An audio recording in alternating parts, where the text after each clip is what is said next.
नमस्कार दोस्तों, मैं राजेंद्र दाइमा आपका स्वागत करता हूं मुंबई टुडे लाइव चैनल में।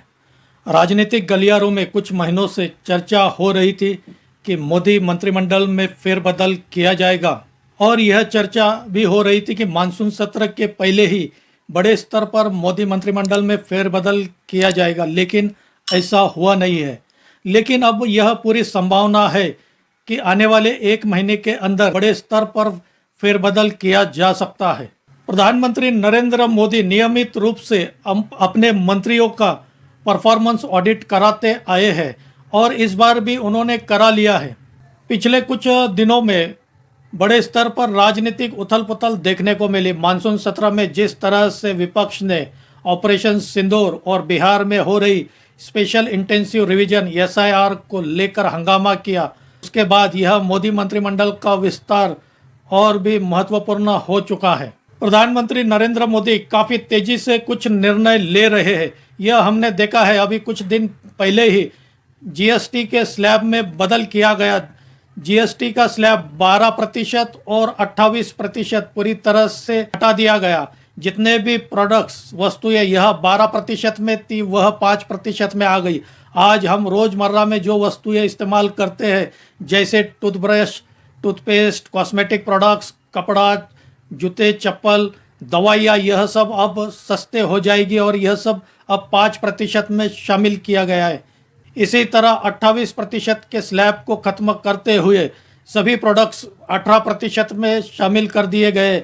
इस वजह से मध्यम वर्गीय मिडिल क्लास को काफ़ी इससे राहत मिलने वाली है और आने वाले दिवाली के समय काफ़ी वस्तुएं इससे सस्ती हो जाएगी।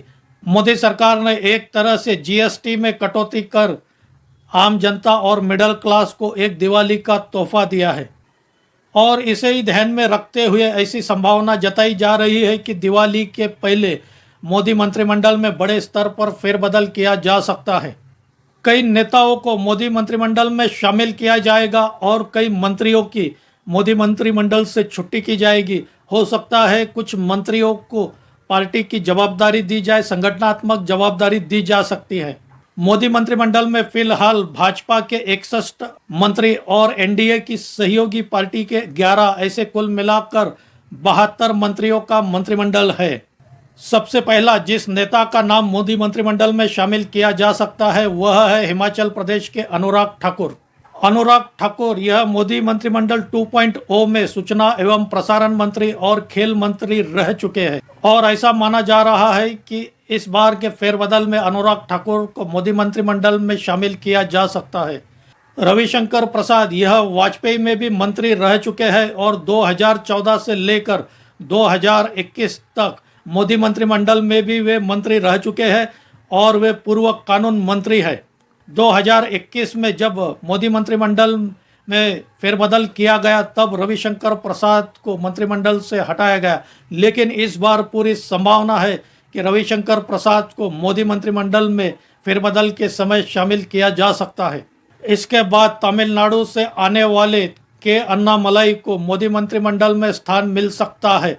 वे पूर्व आईपीएस अधिकारी है और उन्हें कर्नाटक सिंघम के रूप में जाना जाता है। 2019 में अन्नामलाई ने आईपीएस की नौकरी से इस्तीफा दिया और 2020 में वे भाजपा में शामिल हुए थे। कोयम्बतूर लोकसभा सीट से वे चुनाव लड़े थे, लेकिन कड़े मुकाबले के बाद वे हार गए। अभी कुछ महीने पहले तक 2025 तक वे भाजपा के तमिलनाडु प्रदेश अध्यक्ष बने हुए थे। के अन्नामलाई एक साफ सुथरी छवि वाले फायर ब्रांड नेता है। इसके बाद झारखंड से फायर ब्रांड नेता निशिकांत दुबे को भी मोदी मंत्रिमंडल में शामिल किया जा सकता है। निशिकांत दुबे यह झारखंड से आते हैं और 2009 से लगातार लोकसभा की सीट पर वे जीतते आए हैं। यह उनका चौथा टर्म है और हमने देखा है अभी फिलहाल लोकसभा में चर्चा के समय निशिकांत दुबे ने आक्रामक रूप से पार्टी का रुख लोकसभा में रखा है, चर्चा में भाग लिया है। निशिकांत दुबे को 2025 का संसद रत्न का पुरस्कार भी दिया गया है। ऑपरेशन सिंदूर के समय जो ऑल पार्टी डेलीगेशन विदेशों में भेजा गया उसमें भी निशिकांत दुबे शामिल किए गए थे। पश्चिम बंगाल से आने वाले सोमेंदु अधिकारी को भी मोदी मंत्रिमंडल के फेरबदल में शामिल किया जा सकता है। सोमेंदु अधिकारी 2021 में टीएमसी छोड़कर भाजपा में शामिल होते हैं। उनके साथ कई टीएमसी के पार्षद भी भाजपा में शामिल हुए थे। 2024 का लोकसभा का चुनाव सोमेंदु अधिकारी कांठी की लोकसभा सीट से चुनाव लड़ते हैं और यहां से जीत भी हासिल करते हैं। अगले साल पश्चिम बंगाल में भी चुनाव होने हैं। इसको ध्यान में रखते हुए सोमेंदु अधिकारी को मोदी मंत्रिमंडल में शामिल किया जा सकता है।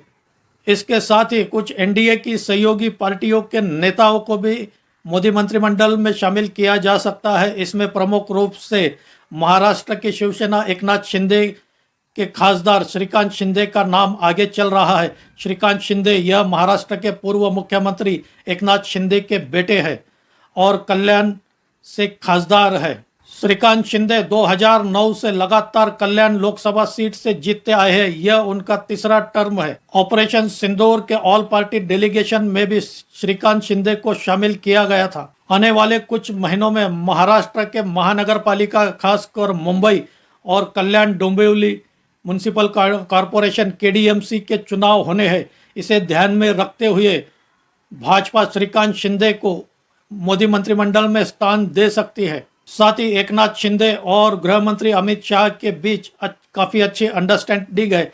ऐसा भी कहा जाता है कि श्रीकांत शिंदे को मोदी मंत्रिमंडल में स्थान देकर भाजपा एकनाथ शिंदे की नाराजगी भी दूर कर सकती है। इसी तरह एनसीपी अजित पवार की पार्टी की ओर से प्रफुल्ल पटेल को मोदी मंत्रिमंडल में स्थान मिल सकता है। प्रफुल्ल पटेल यह गोंदिया से आते हैं जो विदर्भ का रीजन है महाराष्ट्र का। प्रफुल्ल पटेल 2004 से लेकर 2014 तक जब यूपीए की सरकार थी, डॉक्टर मनमोहन सिंह देश के प्रधानमंत्री थे, तब भी इस मंत्रिमंडल में प्रफुल्ल पटेल शामिल थे। हालांकि मोदी 3.0 में उन्हें राज्य मंत्री पद दिया जा रहा था, लेकिन चूंकि प्रफुल्ल पटेल यह पूर्व कैबिनेट मंत्री है, इसलिए एनसीपी ने राज्य मंत्री पद लेने से इनकार कर दिया और ऐसा कहा जाता है कि इस बार मोदी मंत्रिमंडल के फेरबदल में प्रफुल्ल पटेल को शामिल किया जा सकता है।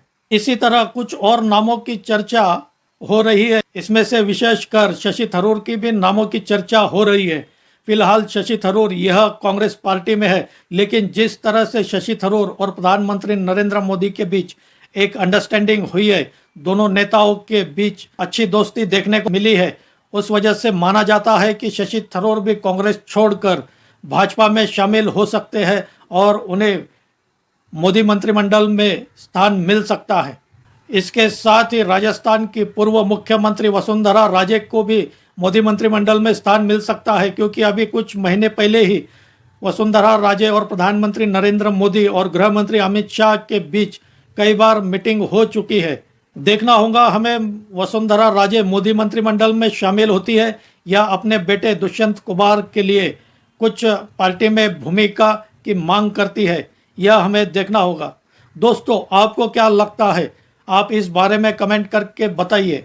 आपकी राय में किन नेताओं को मोदी मंत्रिमंडल में स्थान दिया जाएगा और किन नेताओं की मोदी मंत्रिमंडल से छुट्टी की जाएगी? आप भी अपनी राय कमेंट करके बताइए। मेरा यह वीडियो अच्छा लगा हो तो इसे लाइक करें, शेयर करें और मेरे इस चैनल को सब्सक्राइब करें। आज यही रुकते हैं। धन्यवाद।